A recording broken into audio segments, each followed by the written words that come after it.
কিছু কিছু সংকট হয়েছে বিভিন্ন কারণে। সেটার জন্য সরকার বা অন্য কোনো কিছু দায়ী নয়। প্রধানমন্ত্রী রাজনৈতিক উপদেষ্টা নতুনভাবে নিয়োগকৃত জনাব জহিরুদ্দিন স্বপন তিনি মাজারে এসেছেন, তার সাথে আমিও এসেছি। তিনি এই শহীদ রাষ্ট্রপতি জিয়াউর রহমান, স্বাধীনতার ঘোষক এবং গণতন্ত্রের মা দেশনেত্রী বেগম খালেদা জিয়ার এই মাজারে ফাতেহা পাঠ করেছেন, পুষ্পার্ঘ্য নিবেদন করেছেন।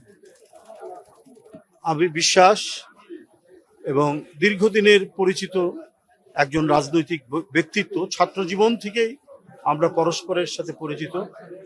আজীবন তিনি ইতিবাচক রাজনীতির সাথে যুক্ত ছিলেন, প্রগতিশীল রাজনীতির সাথে যুক্ত ছিলেন। এখনো তিনি সেই দায়িত্ব পালন করছেন এবং সরকারের প্রধানমন্ত্রী রাজনৈতিক উপদেষ্টা হিসেবেও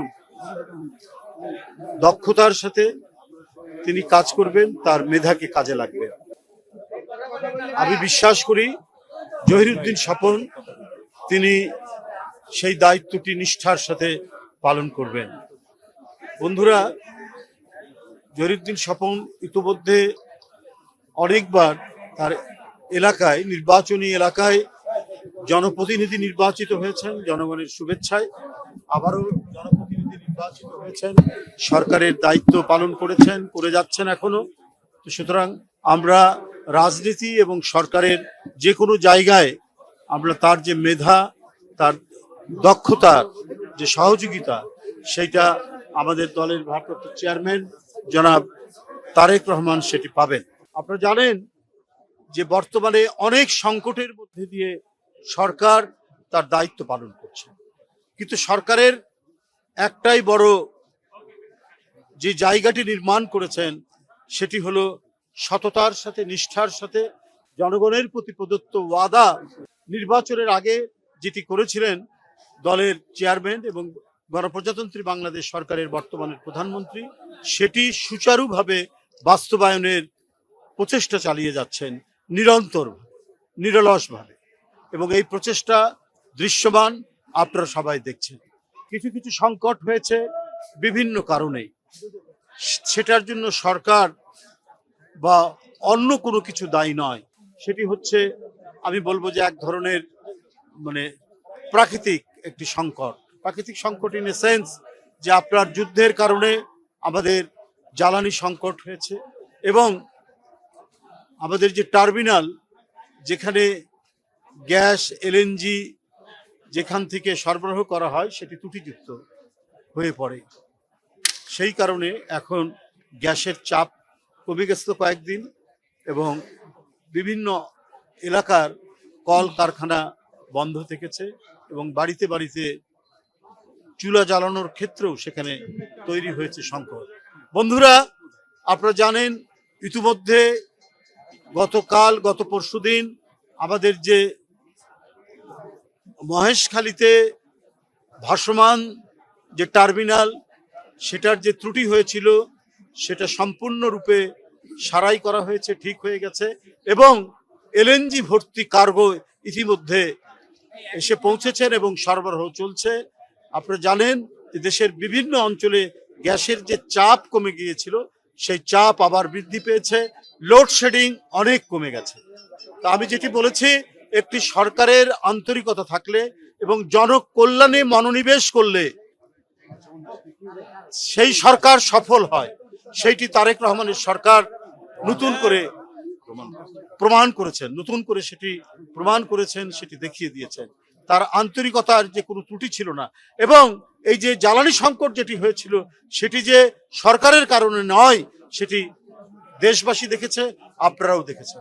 যাই হোক, এর মধ্যেও চক্রান্ত যে নেই তা না, চক্রান্ত আছে, ষড়যন্ত্র আছে, কিন্তু সেগুলোকে আইডেন্টিফাই করে সেই চক্রান্তগুলোকে প্রতিহত করে এই সরকার জনকল্যাণে, সামাজিক সুরক্ষা এবং অবকাঠামোগত যে উন্নয়নের ধারা, সেই ধারাটি তিনি অব্যাহত রেখেছেন। আমরা আশা করব এই ধারা অব্যাহত থাকবে এবং প্রতিটি ক্ষেত্রে সরকার যে কাজগুলি করছেন তার জবাবদিহিতা থাকবে।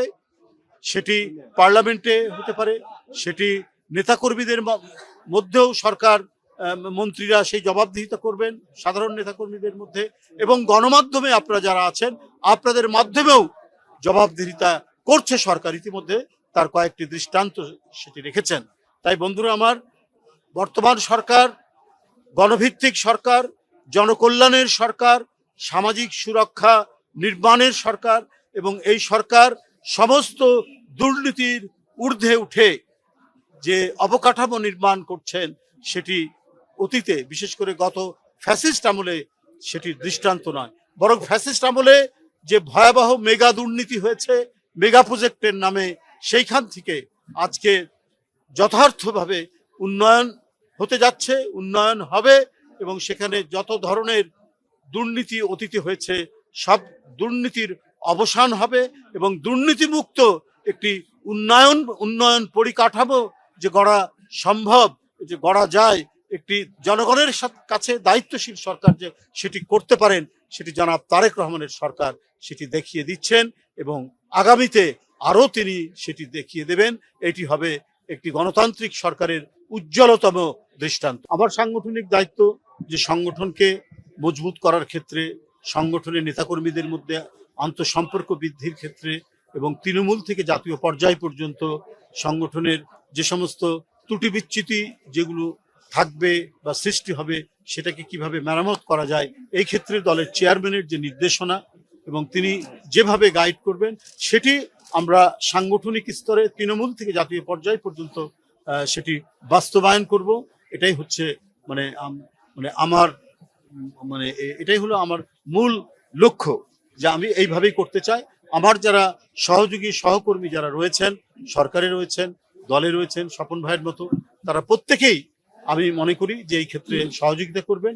আমরা যাতে একটি ঐক্যবদ্ধ এবং জনগণের কাছে দায়িত্বশীল একটি রাজনৈতিক দল, যাদের বিরুদ্ধে কোনো ধরনের অনৈতিক অভিযোগ উঠবে না, সেই সকল নেতাকর্মীদেরকে একত্রিত করে আমাদের সাংগঠনিক কাঠামোকে আমরা মজবুত করে তুলব। মেয়াদ উত্তীর্ণ যেগুলো, সেগুলো ক্রমান্বয়ে সেসব নতুন করে কমিটি হবে।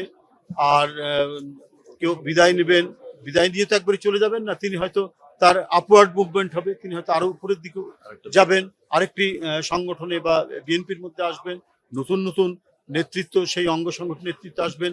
এইভাবেই সংগঠনের যে শক্তি বৃদ্ধির জন্য যে রক্ত সঞ্চালন, সেই রক্ত সঞ্চালনটা হয় এই প্রক্রিয়ার মধ্যে দিয়ে, এবং এই প্রক্রিয়া চলমান থাকবে, এবং এটাই হচ্ছে সাংগঠনিক প্রক্রিয়ার নিয়ম। নতুন নেতৃত্ব আসবে, পুরনো নেতৃত্ব তাদের আপওয়ার্ড মুভমেন্ট, তারা উপরের দিকে আরো এগিয়ে যাবেন, তখনই একটা জীবনী শক্তি সংগঠনের মধ্যে দাঁড়াবে। আমার প্রচেষ্টা থাকবে সেটি যাতে নিশ্চিত করা যায় এবং সেটি যাতে চলমান রাখা যায়, সেই কাজটি করার আমি চেষ্টা করে যাব।